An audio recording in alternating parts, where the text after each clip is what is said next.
Özü burada olmalıydı. Ama müəyyən səbəblərlə gələ bilmədiyi üçün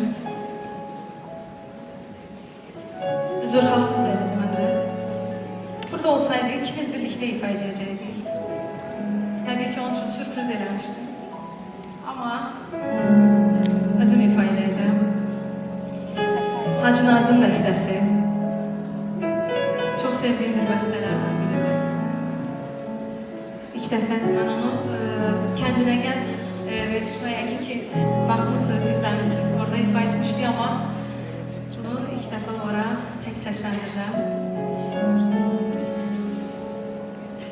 Hər kəs kimi mənim də öz istəklərim var içimdə.